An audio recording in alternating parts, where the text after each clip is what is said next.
The last rays of sunlight bled into the horizon, washing the valley in shades of amber and crimson.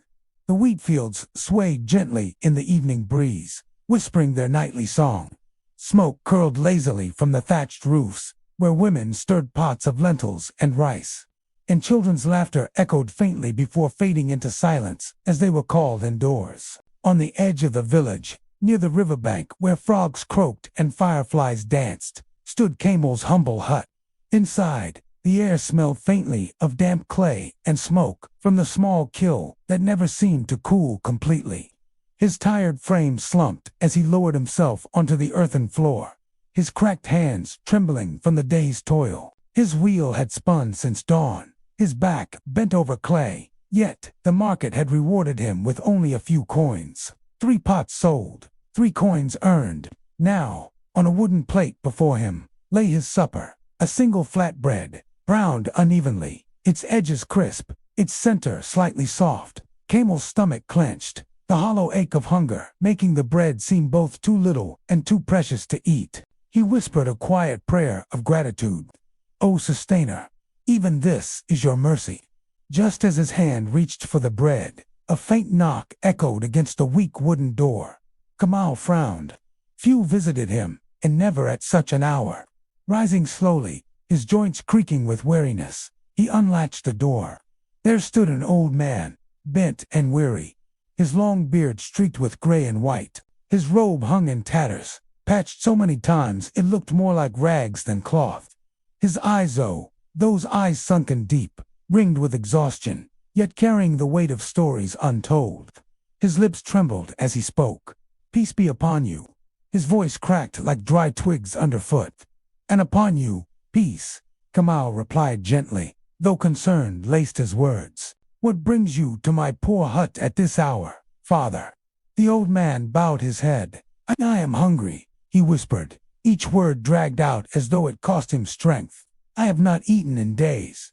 Could you spare even a morsel?" Kamal's eyes flickered toward the plate behind him. Just one bread, his only meal.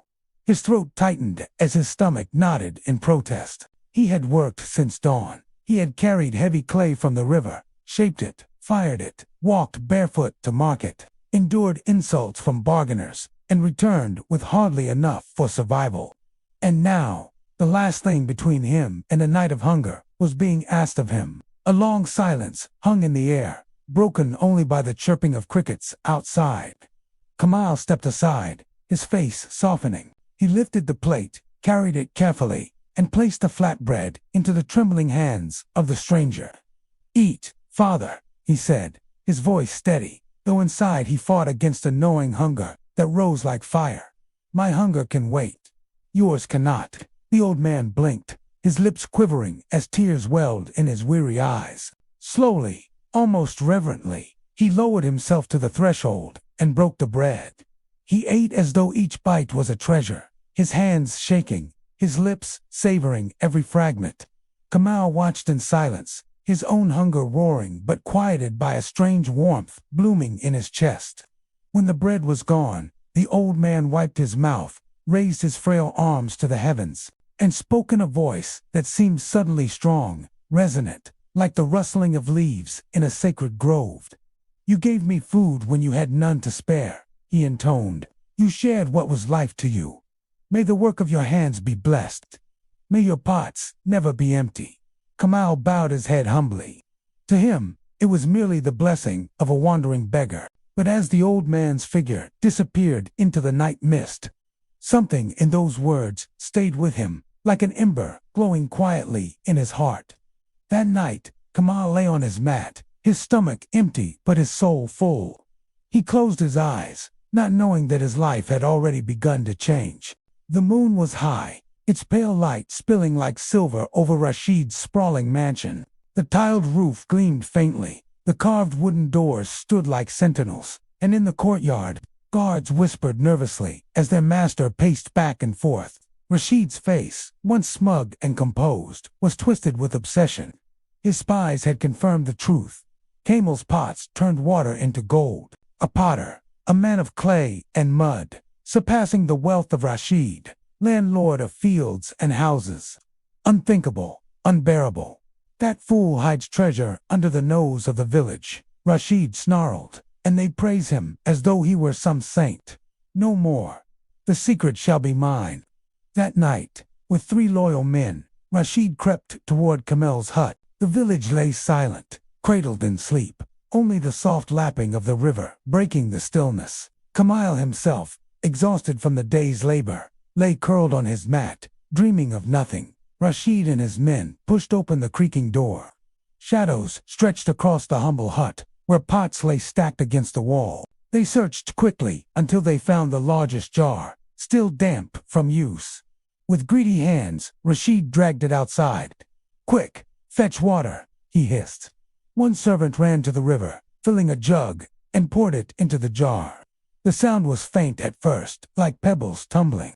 Then came the unmistakable clink, clink, clink of coins striking clay.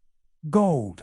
Rashid's eyes widened, the moonlight catching the gleam of yellow as coins rose and spilled, scattering across the ground. He let out a wild laugh, dropping to his knees, scooping them with both hands. The metal was cold, solid, heavy, real. "At last," he cried, "the treasure of kings, mine to command." His voice rang across the night. His men cheered softly, already snatching coins for themselves. But then strange, the coins darkened. At first a spot, then a spreading shadow, until each gleaming surface dulled, blackened, and crumbled like ash. Rashid froze, staring at his palms as the gold sifted through his fingers, turning into dust. "What is this?" he shrieked. He turned back to the jarlin, to see cracks, spiderwebbing, across its surface. With a deafening split, it shattered, shards scattering as nothing but dust poured out. "No, no, no, no," Rashid roared, his voice breaking. He seized another pot, shoving water inside. For a moment, coins glittered, and hope surged in his eyes. But as soon as he touched them, they too blackened, crumbled, and vanished. The pot burst apart, scattering pieces at his feet. "Try another," he screamed, his hands bleeding as he grabbed more jars, more vessels, more clay. One after another, they shattered. One after another, they gave him nothing but dust. By now, the noise had woken the villagers. They gathered, clutching torches, whispering in shock as they saw Rashid, once their proud landlord, crawling in the dirt, his face smeared with ash, his hands bleeding, his eyes wild with madness. "What happened?" a woman gasped. "It is greed," an old farmer muttered. "The blessing was for Kamal because he gave with kindness. Rashid takes with greed, and so all turns to dust." The crowd murmured in agreement, their eyes filled not with fear as before, but with disdain. Rashid stumbled to his feet, his robe torn, his dignity gone. He looked around at the faces of the villagers' faces that once bowed to him, now staring with scorn. "No, it should have been mine," he muttered, backing away. "I am the master here, I," but his words faltered. No one bowed, no one cared. Ashamed, broken, and consumed by his own failure, Rashid fled into the darkness, leaving behind his mansion, his fields, and his pride. Kamal, awakened by the commotion, stepped out quietly.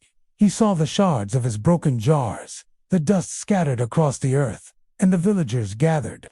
His eyes softened with sorrow, not anger. "The blessing was never in the gold," he said quietly, his voice calm but firm, reaching every ear. "It was in the giving. Greed destroys what kindness preserves."